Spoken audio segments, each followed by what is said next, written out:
que você destaca como mais importante nesse resultado? Acho que, em primeiro lugar, diria que é a redução de 67% que houve na pobreza no Brasil desde o lançamento do Plano Real até o final da década passada. Por quê? Qual foi o motivo?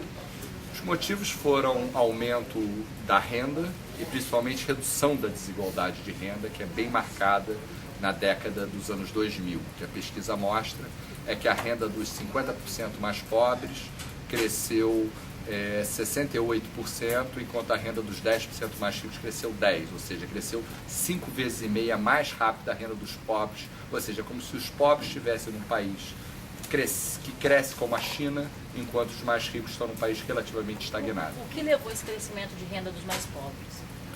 Principalmente o efeito educação. A renda dos 20% mais pobres, que em idade ativa, teria crescido 55% só pelo efeito educação. Quer dizer, eles estão mais no mercado. Esse é o disparado principal efeito. Seguido de efeitos de programas sociais. Então, basicamente, 55% efeito educação, 15% de efeitos de programas sociais, mas as pessoas na base da distribuição estão trabalhando menos e o valor da educação deles diminuiu, aumentou a quantidade, caiu um pouco o preço. Em relação ao grau de escolaridade, né? Qual foi, o que a pesquisa revelou nesse sentido?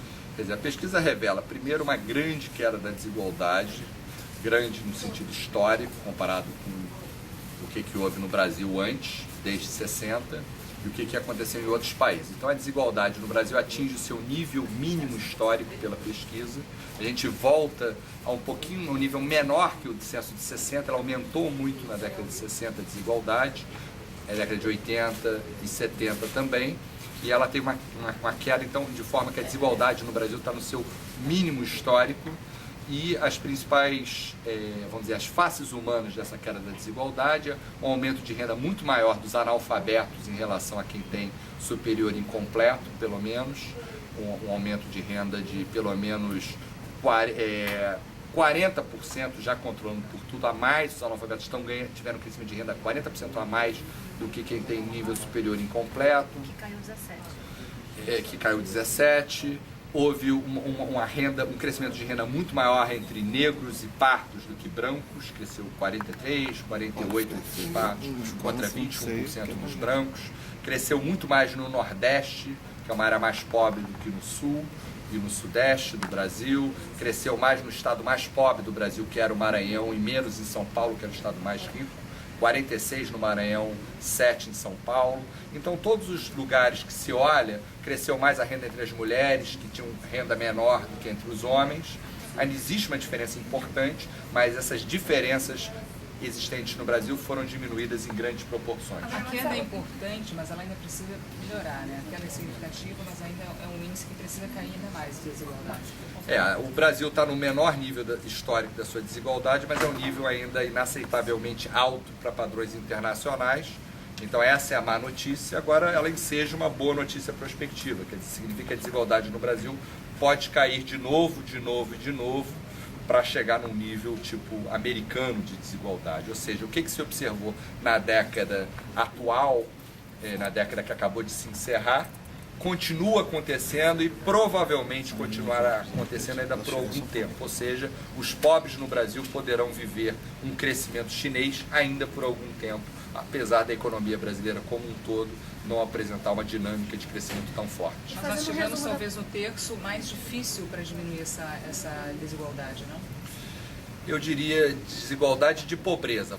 Foi eleita agora uma meta de erradicação de pobreza, o que o estudo mostra que a pobreza caiu 67% desde o lançamento do Plano Real, caiu 32% na era FHC, incluindo o Real, 50% na era Lula, sendo 16% só no ano passado, são quedas expressivas, ou seja, a pobreza caiu 2/3 dos seus valores iniciais nos últimos 16, 17 anos, mas agora a gente entra no terço mais difícil, onde tem um núcleo duro de pobreza, onde essa meta de erradicação vai ter as suas dificuldades. E a expectativa para a próxima década? O país também em relação ao resto do mundo? Quer dizer, o Brasil, o que a pesquisa mostra é que a desigualdade está aumentando nos países emergentes, tipo China, Índia, África do Sul, Rússia e demais, nos países desenvolvidos. Ela cai no Brasil de uma maneira muito diferente da sua história e desses outros países. E o brasileiro, quando você vê a percepção dele sobre a sua satisfação com a vida, ela aumentou bastante ao longo da década, ou seja, não é só, vamos dizer, uma conta de economista, quanto dinheiro no bolso você tem e tal, é quando as pessoas respondem como é que está a sua vida, existe uma melhora significativa dessas respostas no Brasil, quando comparado a outros países. O Brasil é número 44 em satisfação com a vida em 2001, e ele sobe bastante até 23 em 2006 e primeiro em 2011. A expectativa para a próxima década? Eu acho que é uma década, quer dizer, na verdade a próxima década já está acontecendo. O que os dados mostram, e que a gente vai até março, é que a pobreza segue caindo, não no ritmo tão forte quanto no final do ano passado, também influenciado pelo calendário eleitoral. A renda segue crescendo, não tão forte, a desigualdade segue caindo aí tão forte. Então é possível reduzir fortemente a pobreza, reduzir fortemente a desigualdade, e ter esse crescimento do mercado interno, ter essa melhora nas condições de vida. As perspectivas são que o Brasil pode avançar, continuar avançando bem fortemente nos próximos anos, justamente porque tem grandes problemas para resolver. Ou seja, é um otimismo condicionado à nossa capacidade de endereçar problemas. Em 90, tínhamos 16% das crianças fora da escola, agora temos 2%. Agora a gente tem que melhorar a qualidade da educação, tem que melhorar a qualidade da gestão pública, até fazer mais com menos recursos, não dá para aumentar mais a carga tributária.